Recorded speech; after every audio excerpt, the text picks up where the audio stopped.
Welcome to Brain Drain. We are an American nonprofit organization that helps talented individuals from around the world, including Russia and Ukraine, find their way into the United States of America, find new home, and realize their potential.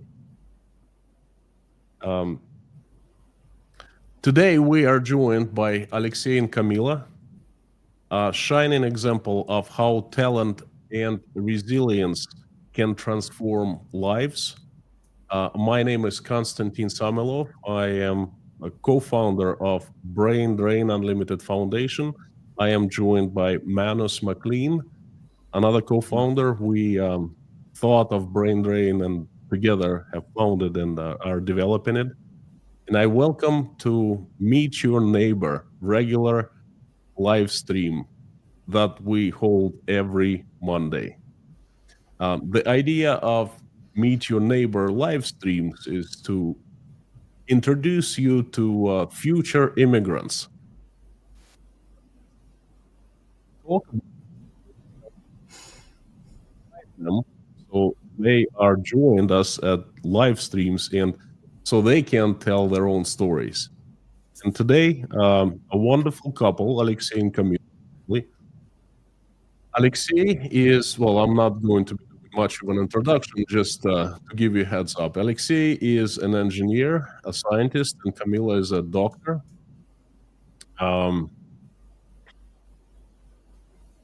Manos, would you like to make a little introduction? Well, again, my name is Manus McLean. I'm the other co-founder with Brain Drain. Yes, we are excited to introduce you to the people that we are helping with your help. Many of you have supported us and continue to support us, and this is the result of your support, that we can bring talented, educated, and well-regarded people as your new neighbor. So I'll turn it back over to you, Constantine. Thank you so much. Well, basically, we would like to divide this live stream into two parts. First part, we will give the stage to Alexei and Kamilla, and the second part, we would like to try to answer questions that viewers throw at us. So without further ado, I would like to give the stage to our wonderful guests today. Alexei, Kamilla, why don't you, introduce yourself? Hello, everyone. First of all, thank you for having us today on this live stream. So let's start from me. I was born in Belgrade, which is located near the Ukrainian border. I lived there for 17 years. Then I moved to Moscow. So before I went on the lam in autumn 2022, I lived there for 12 years. I have graduated from Lomonosov Moscow State University 3 times. I have bachelor's, master's degrees in materials sciences,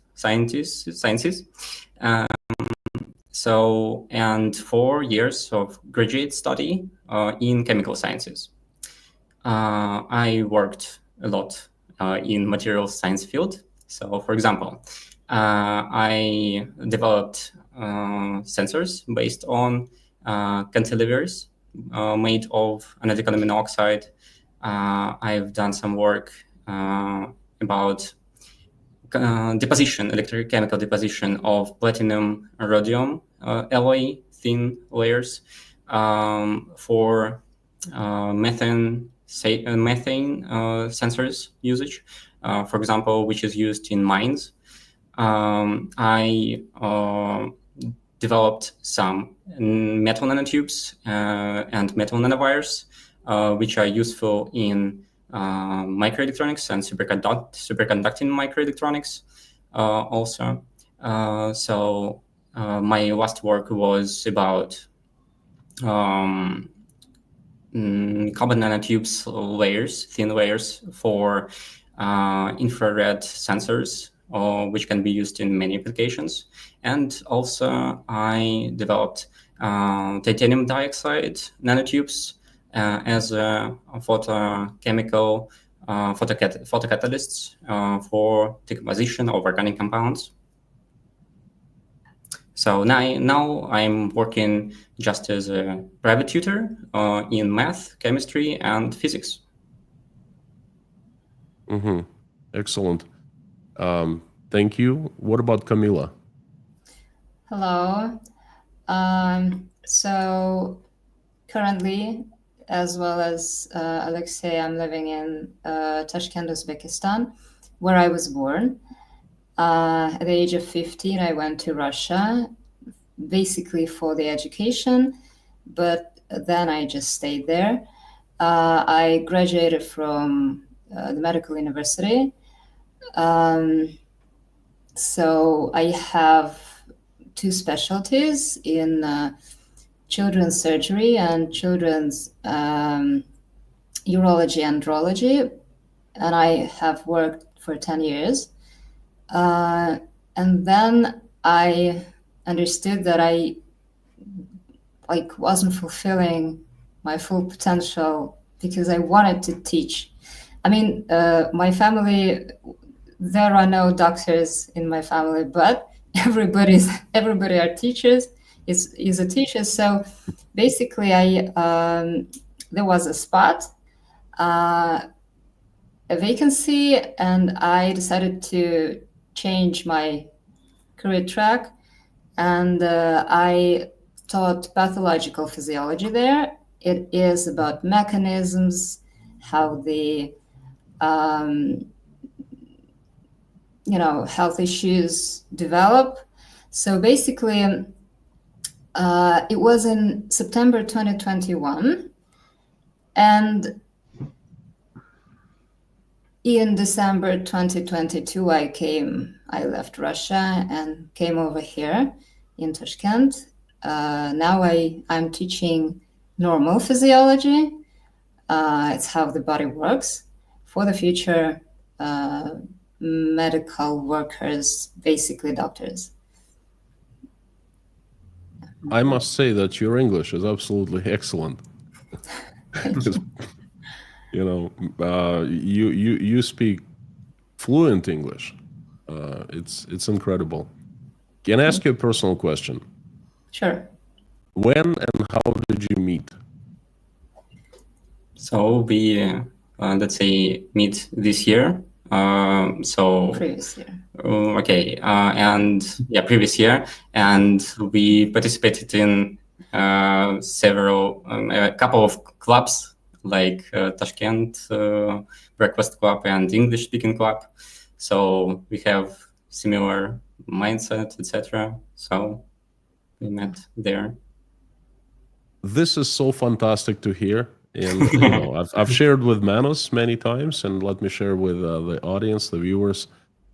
I like when things happen.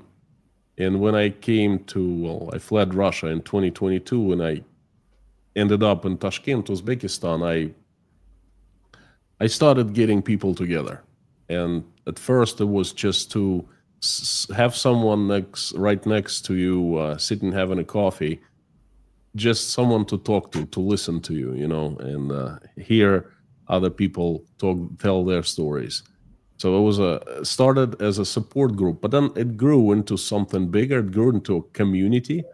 Tashkent Breakfast Club is over 1,000 people now, and things happen.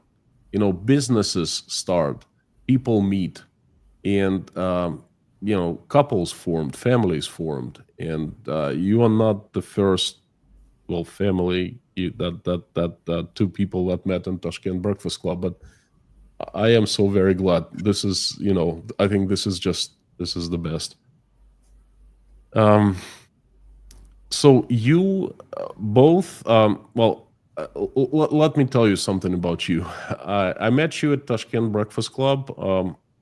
Alexei, I think I met you about 2.5 years ago because you left early when the mobilization started, perhaps like 2.5 years, right? And then no, it took me some time to came to your club. So it was like 1.5 or quite one and a more. half. Little more. So you ended up in Tashkent, but then you were living in Tashkent, and then you heard of Tashkent Breakfast Club, and you Yeah. showed up. And Kamilla, correct me if I'm wrong, but I saw you with Alexei for the first time, and it was a bit later. Most probably, yes. I honestly do not remember when, like, where I heard about you from, but let me tell you that, I mean, I love the Tashkent Breakfast Club because it was maybe the first community. You know, you enter and instantly you understand that you are at ease and you feel like at least the vast majority of people there share your views and I mean on what was going on, and it really was such a relief. I remember it very, very distinctly.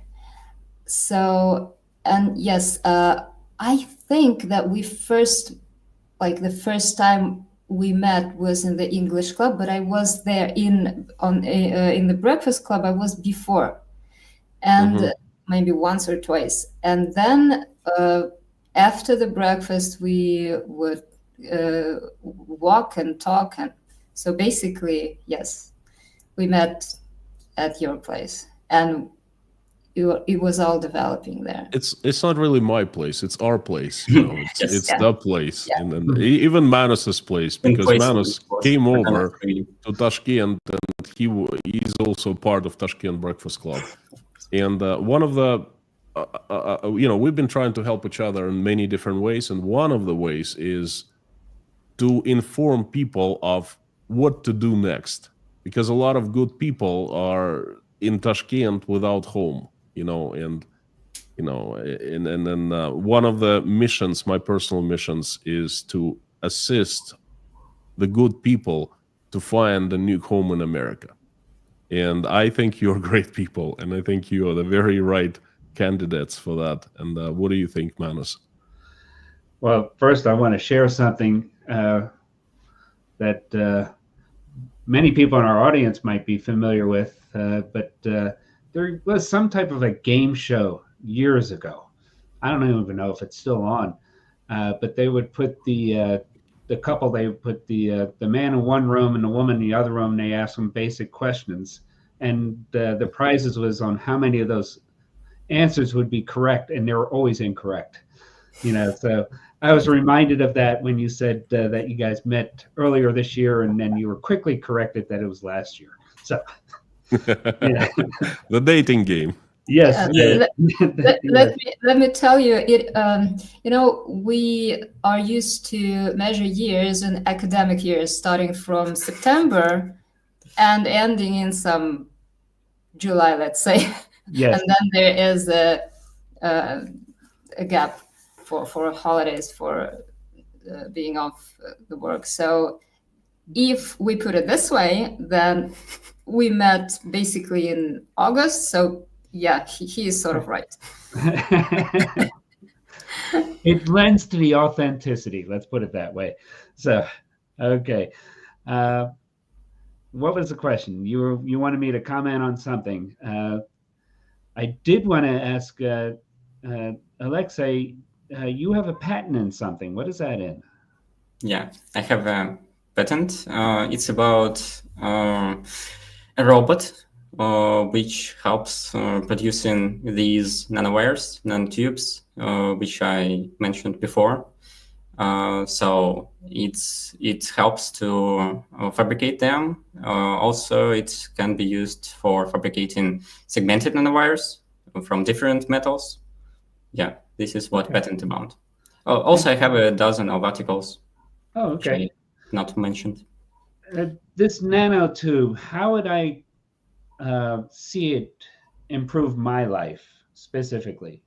Mm-hmm. You know, what is, you know, what is it? What does it do, and how does it work? Mm-hmm. So let me explain. So it's not only nanotubes, metal nanotubes, it's also metal nanowires, which are filled entirely with metal. So it may be applied in different fields. So maybe you've heard of flexible electronics devices. So I may create flexible electrodes, which are invisible. So you may find it sometime in your future iPhone. So if we are talking about superconducting microelectronics, these nanowires may help reduce power consumption and lower it by, I think, 100,000 times. So, for example, we have supercomputers, which power consumption is measured in megawatts, let's say. So if electronics will be based on devices which use my metal nanotubes or whatever nanowires, so the consumption will be in kilowatts. So it's like an electric kettle or something. Okay. That sounds pretty amazing to me.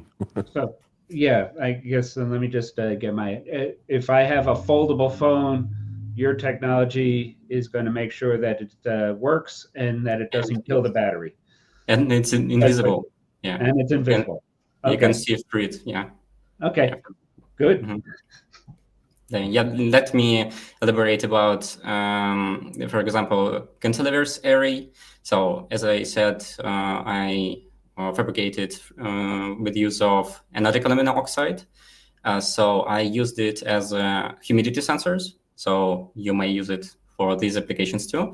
But if I modify it with some specific layers, I may, for example, use it in microelectromechanical systems. For example, for detecting cancer or some other diseases. This is another work, another implication. Holy moly. Yeah. No, that's exactly. That's very impressive. That sparks the interest a little bit. Yeah. Mm-hmm. You know, to be able to. Alexei, when are you getting your Nobel Prize? I won't forget you. Oh, okay. Oh, I'd be glad. That's not about me forgetting me, but I'd be very glad. Sounds like very important work.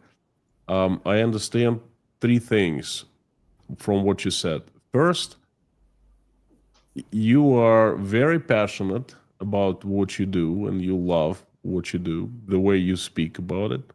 Second, you're very smart and advanced in terms of education, knowledge, and work experience. And third is you're full of energy. I mean, this is just great. Okay. I understand that you are, I don't even know how to, hardcore scientist, is this the word? The researcher? The guy who invents things, okay? I've never seen an inventor before. Now I'm seeing one right here, sitting in front of me.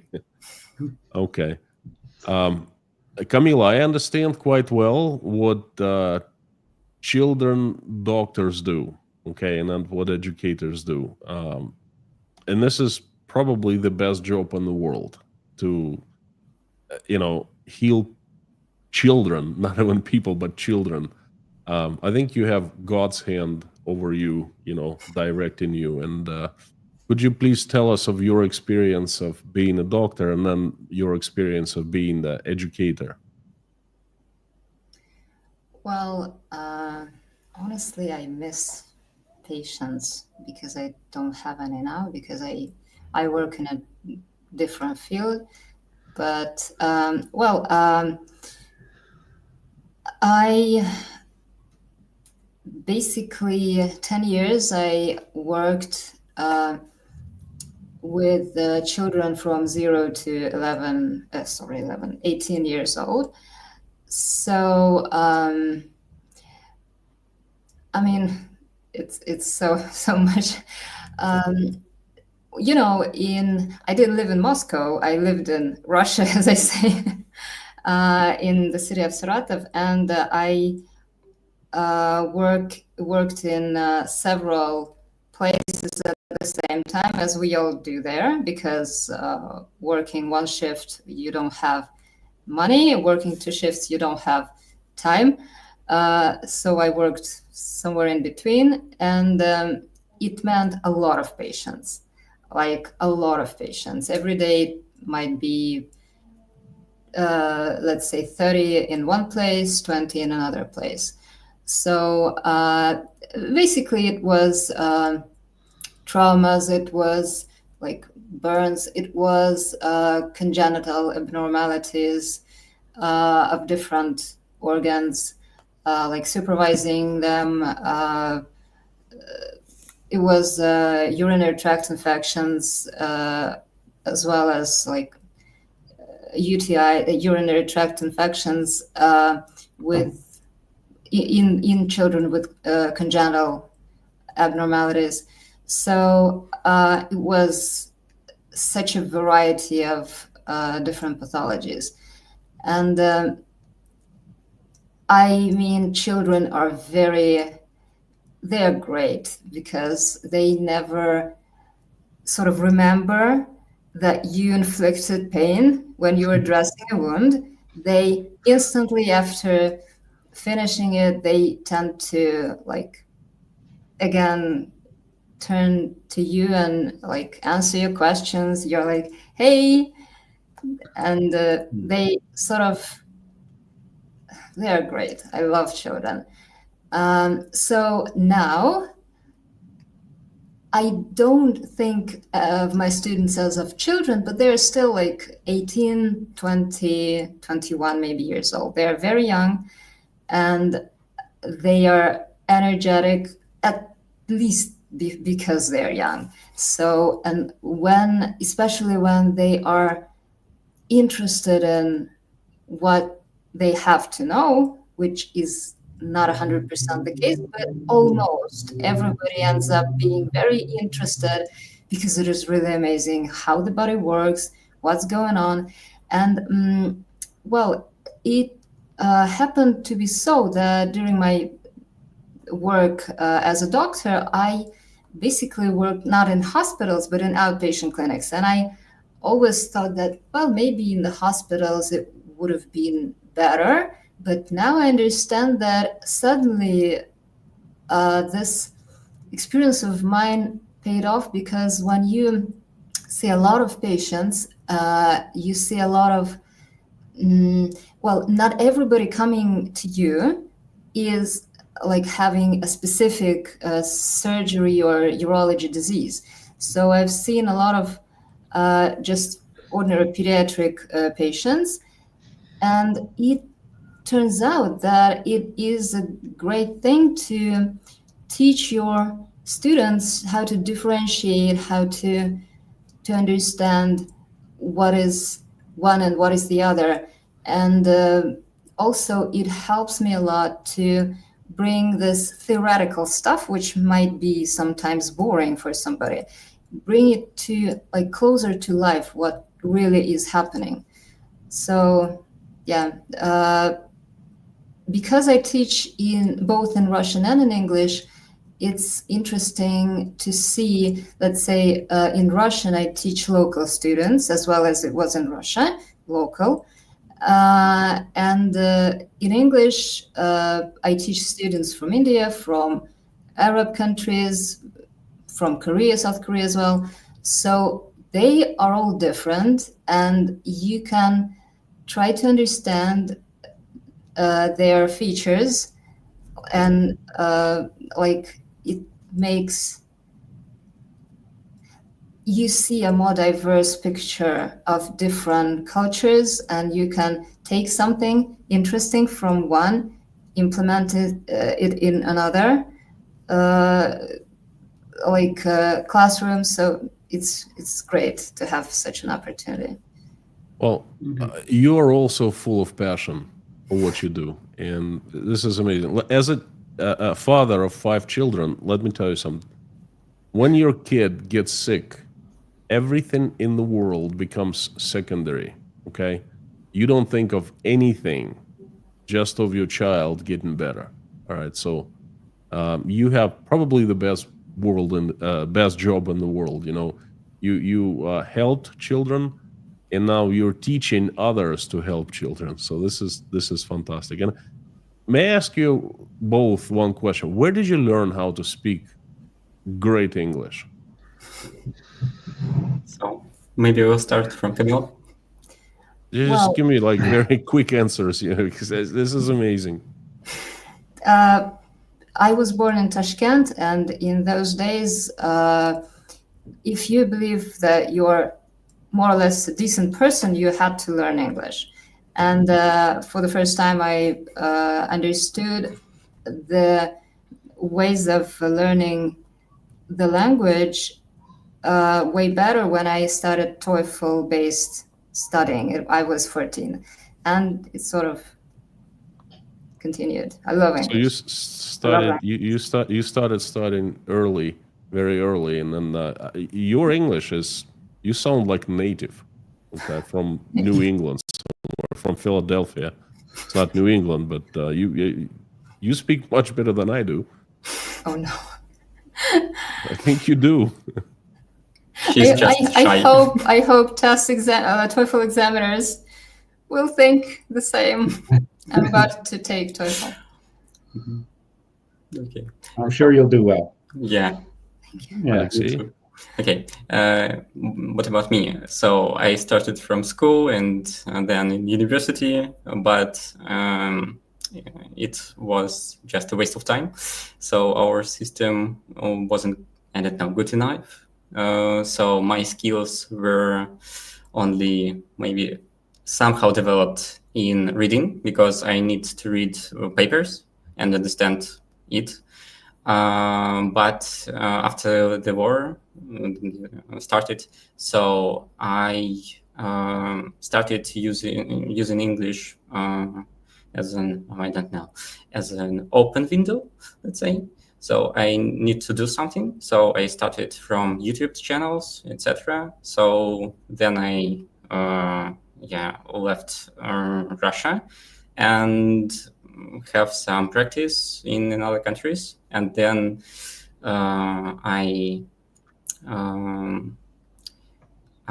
lived in Relacans community, let's say. So there was a teacher, and I'm learning English with her up to now. So that's all. How long did it take you to get to this level of English? I think I'm developing, so I'm learning still, and I think it's like 2 years from the beginning, from the 2 YouTube. years. Yeah. Well, you are an example that all it takes is motivation to learn the Yes. language. I've heard so many times people say, "Oh, it's really hard to learn a second language." Well, And it you is. are a very good example that, well, it's possible, very possible. I am a good example of that too. I learned very fast, in about 6 months, to a point where I passed all my university exams. Because I had to. Otherwise, they'd kick me out and send me back to Russia. So I was very motivated. So were you. So fantastic.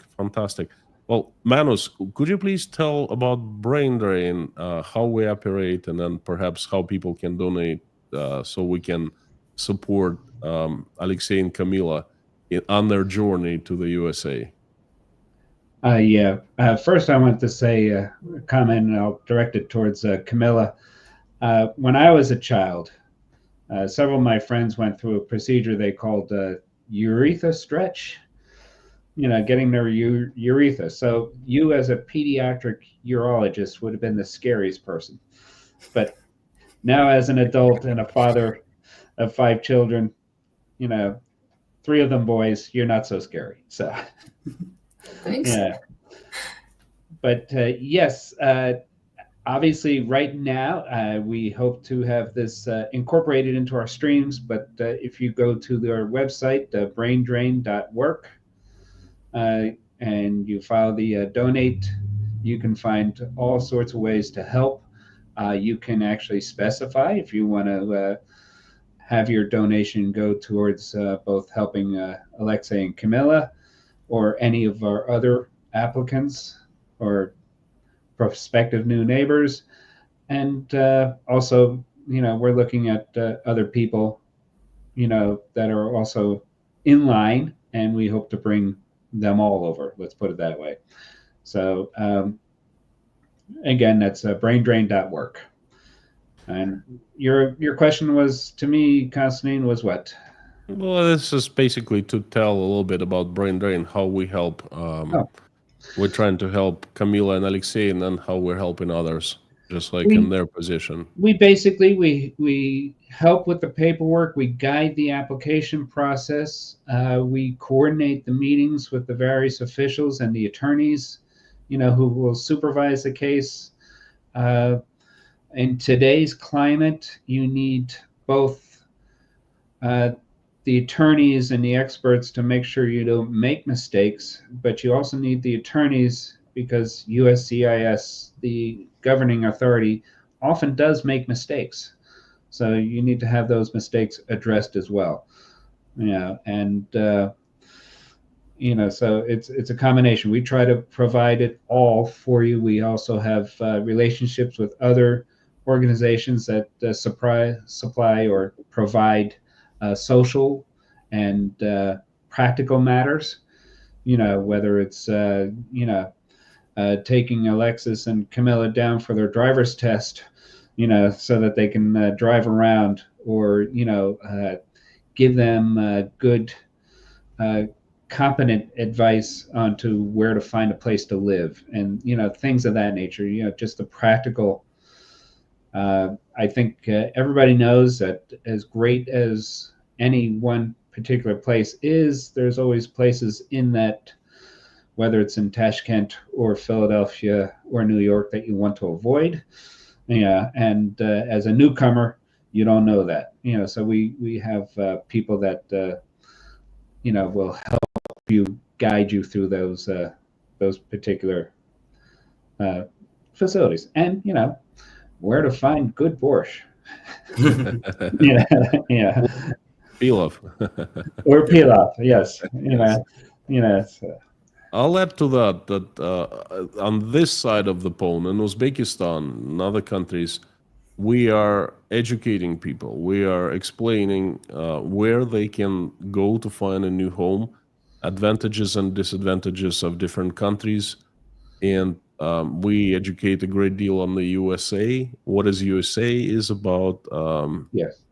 How it treats immigrants, and Manos even flew all the way from Philadelphia to Tashkent, and he gave a lecture at Tashkent Breakfast Club. I think there were like 40 plus people got together, and they were listening to Manos speaking about America and possible ways of getting into America and so forth. And basically that's what Brain Drain is about. It's me, Manos, and 9 other wonderful individuals that are helping us, volunteering. We are not earning any money. We're just giving our time and money ourselves, to this cause. And I find it my personal mission because I'm one of the refugees who is currently homeless, who's been chewed up and kicked out of Russia. I was forced to leave, and my family followed me. So I am in the same shoes as Kamilla and Alexei. And I know exactly what they're going through right now, and I'm trying to help people as much as I can. So good. All right. Wow, it's so far it's amazing. We're trying to keep this live streams under 1 hour. So if we could pick up a pace a little bit. What I heard so far is incredible, fascinating personal stories, and I would like you to tell a little more of the place, or probably Alexei, where you came from. Mm-hmm. You said Belgrade, and I know Belgrade quite well because I do the news on Russia. I monitor and study Russia every day. I know exactly what's happening there. So Belgrade is a hotspot, but can you please tell us what's going on there now in the place where you fled from? So, as I said, I was born there, but then moved to Moscow. I was in Belgrade last time in 2014. So I don't know much about the current situation, so except the news and maybe some stories from my relatives. So some are visiting Belgrade or some still living there. So it was a prosperous city, the center of the the neighbor regions. So it attracted people from the whole Russia. So people decided whether go to Belgrade or Moscow, for example. So now it's not that attractive. So I'd say that it's depressive. So it's really hard to be in good mindset, being shot and attacked every day.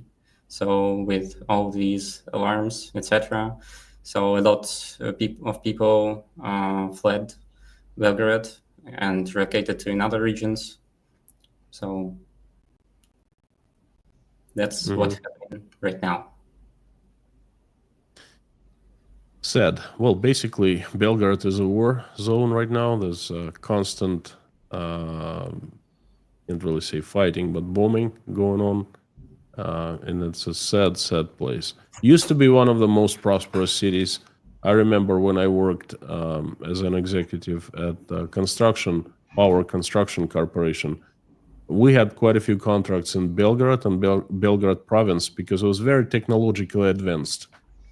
It's very agriculturally developed and industrially developed. So many factories there. Now, unfortunately, they're shut down or shutting down. Okay, so let's move to America.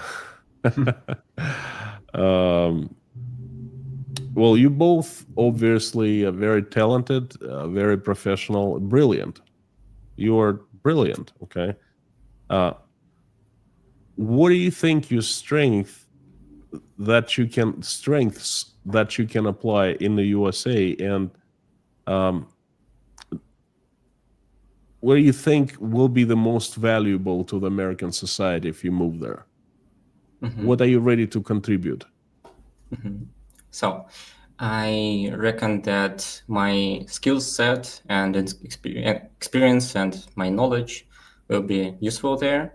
So there in the USA, I can find proper job with proper equipment that I need for my science research.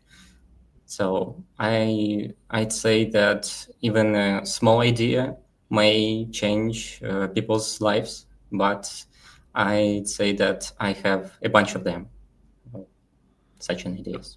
Okay, couple questions. Manos, if you have any questions also, Sure. I have a couple. First, do you know, obviously, American job market right now?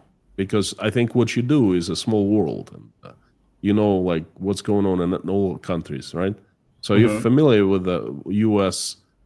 metal research market. Yeah, somewhat. Let's say that you get, by some magic, Donald Trump reaches out and tells you, Alexei, here's your golden visa to the USA. Now they have golden visas you can buy, but he goes, I'll give one for you to you for free. Let's say you fly to the USA tomorrow. You both do. Do you think you'll be able to find a job right away there? I think so.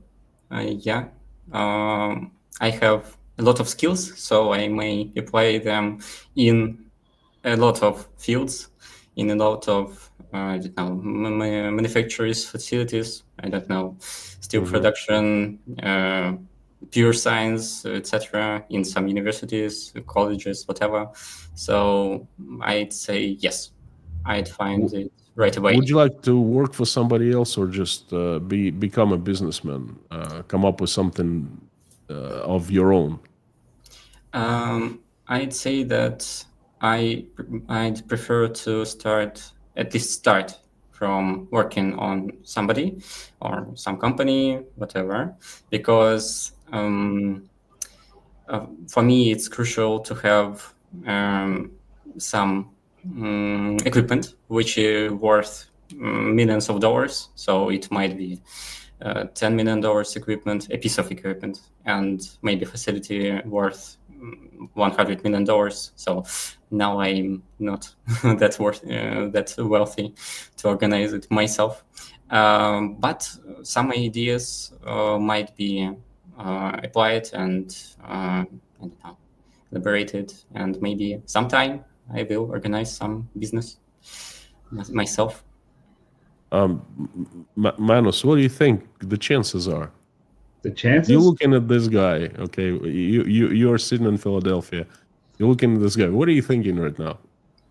Well, I mean, what I'm thinking right now is that Drexel will have to move very fast, before MIT or Stanford steal them. That's what I'm thinking. That type of stuff. And We're on the same page, by the way. yes, Kamilla. I mean, I'm thinking CHOP, which is our acronym, and that's the Children's Hospital of Philadelphia, which is also associated with the University of Pennsylvania. And it's one of those facilities that you find them in New York, you find them in whatever, where you have large children's hospitals connected with universities and things of that nature. I think they would definitely find a role for her there, so those are the thoughts that are coming to my mind. We're on the same page, and I would like to ask Kamilla, how do you see yourself in the USA? And do you obviously you do see, because you want to move there, and then you are taking steps, but where and how do you see yourself? Ideally, I want to see myself at an academy world, like in a university. I would very much like to do a PhD, and I know that there are possibilities to simultaneously do a PhD and work as a university professor. I'm sorry, I don't remember the specific job titles, but positions, but I know there isn't a possibility like that. So ideally I would see myself there, teaching and making research for the PhD at the same time. Teaching, so you see yourself as an academician? Yes, I think so. I think it's fantastic. I mean, I see that as well. I mean, I just know that the common scene, at the specifically anybody who's been to Children's Hospital Philadelphia, or CHOP as we call it, is that the professor brings their students, and the child is sitting there in the bed, and the students give all their opinions, and then the professor tells them why they're all wrong. But but I mean, that's the role that I would see that you could fill rather brilliantly. So let's put it that way. Yeah. Mm-hmm. Okay. I am very interested to learn your opinions. Why the USA? Why you chose America as the country to move to build your new home in? Mm-hmm. So let me start. As I said, the USA provides opportunities for scientists. So they have proper facilities. They have well-funded projects. So they have grant systems, and I may continue my work, or may contribute to in others, help with projects. So America, the only language is English, and it's the most used English in the sciences, for example, in material sciences. So it's a good place for me as a specialist to find a job there, to develop there. Opportunities. Yes, opportunities. Yes. And what about Kamilla? Well, to be honest, the USA is the first country you think about because, well, first of all, when I was at school here in Tashkent, I remember a lot of people moving there, and my ex-classmates, out of like 25 people, if not more than a half, ended up in the United States. So it feels like you're growing with that mindset. Also, I mean, I have already people there who are living there and who can tell me something valuable about the country itself. Also, English is another reason for sure, because you are familiar with the language, let's say, and it won't be that tough. So yes, and opportunities as well. Hope so. I like it very much when you said, that's the mindset you grow with, because you're so right. And if you want to become the best in the world, if you want to get the best opportunities, if you want to, to move to a place big, that's the first country you think of, the USA. Yeah. Okay. Manos, we usually have our last question, and then perhaps Kamilla and Alexei have questions to us. Sure. I'm ready to answer anything, but we have this question about fears and hopes, and then initially it came from you. You started asking this question, so I'd like you to may I ask you to ask that about fears and hopes? Yeah. Let's just start with that. What have you seen or heard or experienced about the potential life in the United States that has you concerned and has you scared? I think the most concern is money, because the cost of mistake, let's say, may cost a fortune in comparison to our salaries. So I think it's the most scariest thing. So we are from Russia, and another thing's less scary for us. We know, we watch news, etc. So what's happening right now in the US and what's happening for quite a long time. But I think we're not scared of that. Okay. That's good. Yeah. All right. What about Kamilla? Well, I'm pretty much on the same page with Alexei, because after Russia, I mean, it's been quite a few years. It didn't start in 2022. It was quite a few years since I started thinking about what I should say and what I shouldn't say. And after that, you're not really very much scared after Russia. And yes, we definitely watch the news, but one thing that we keep in mind, that whatever is happening now, even if it raises concerns, but whatever is happening now, maybe there is an opportunity for the changes. In Russia, we didn't see any changes coming, and they are not coming. And in the US, maybe even if something is tougher right now than it used to be for people who come, who migrate, maybe it won't be that long. But anyway, we are not really scared. Okay. May I answer that question to Manos? What I'm scared of personally? Nothing.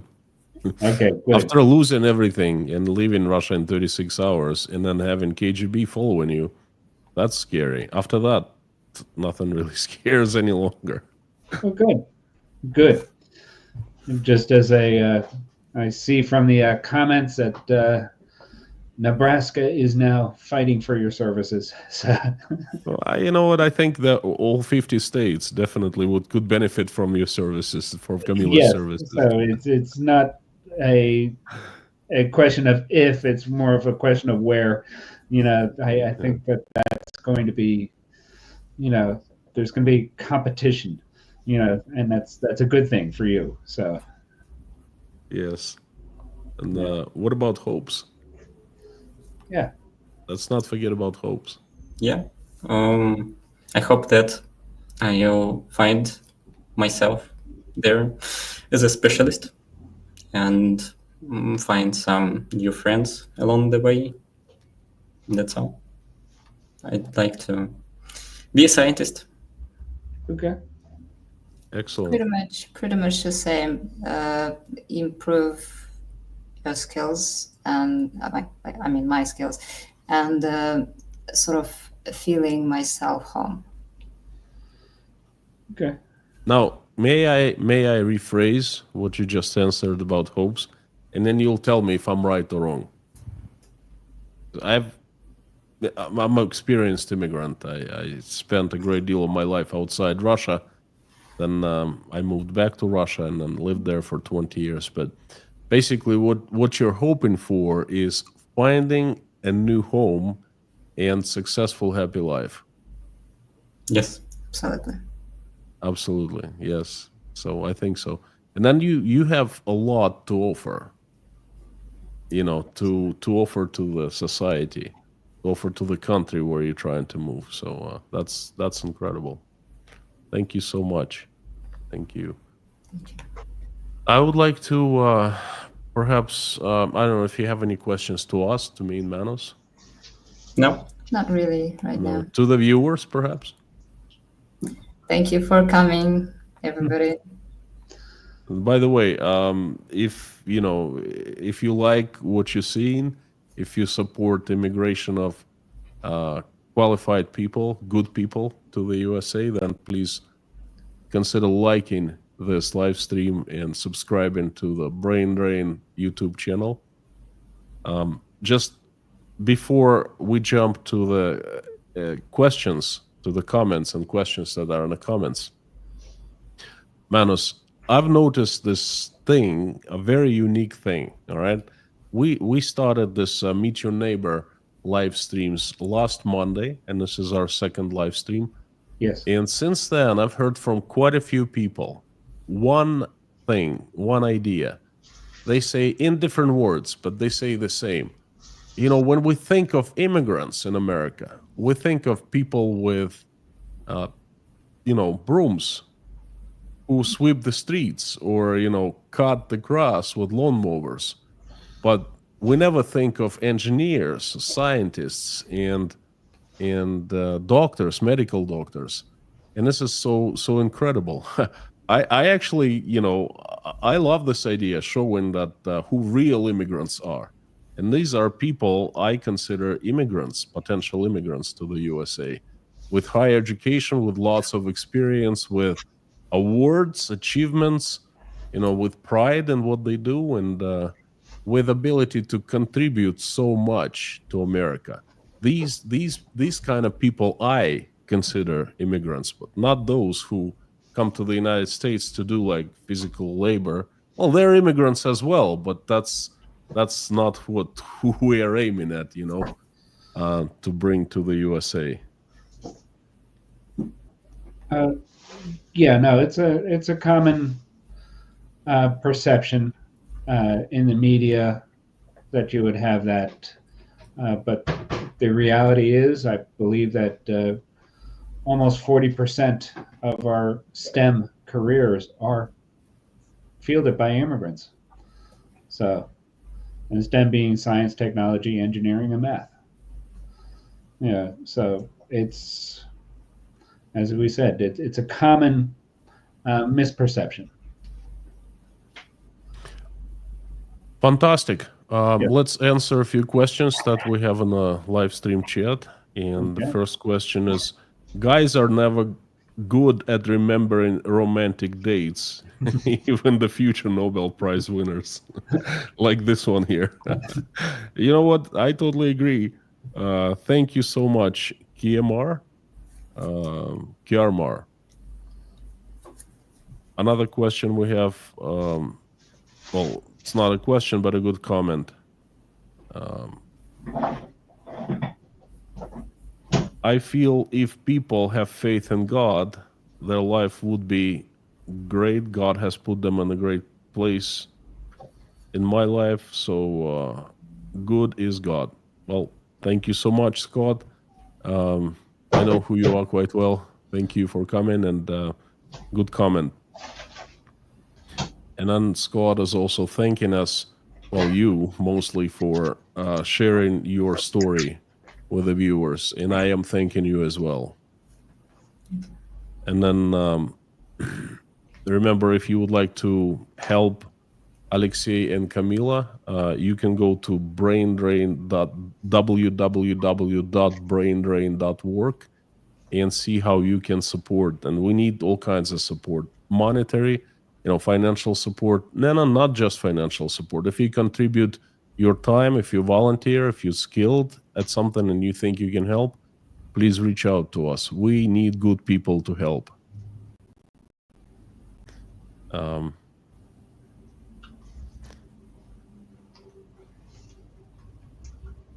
That's a good one. Kev Sullivan.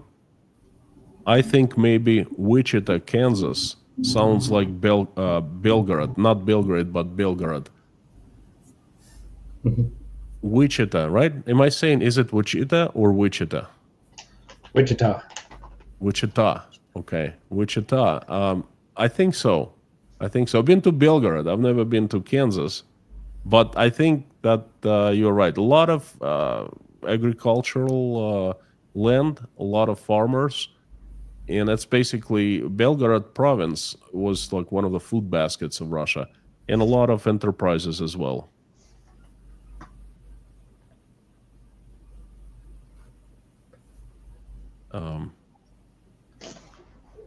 That's a good one, Manos, perhaps for you. I'm sorry that under our current government administration, it's difficult for immigrants now to easily come to America. Robert Heckman is asking, well, saying that, Manos, how would you comment that? I would say that, first of all, I'm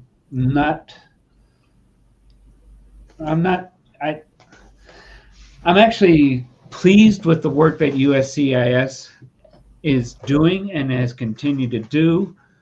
But yes, the current environment right now has reduced their capacity to do their work. So we've had people who leave through retirement and age and things of that nature, and they're not being replaced as quickly.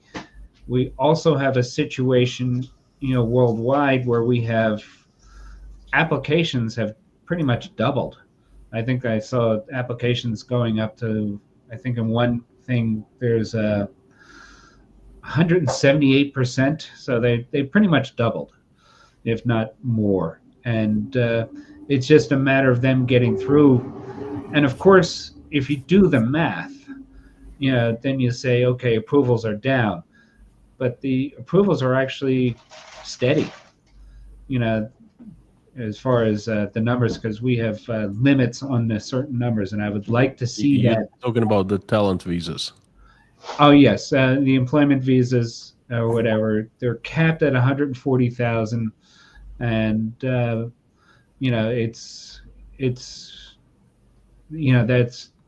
still getting 140,000. It's just that instead of having 300,000 applications in years past, we now have 3 million applications. So, but it's still 140,000. So, it's crowded, but for those who are experienced with it, they kind of know how to navigate the lines. Let's put it that And way. our attorneys are experienced. They are very experienced. Yes. Thank you. Thank you so much. So, A comment, not a question. Maybe John Deere could use your technology on agricultural equipment. The University of Nebraska in Omaha, Nebraska would be a great place for a teaching physician to work. I couldn't agree more with that. yeah.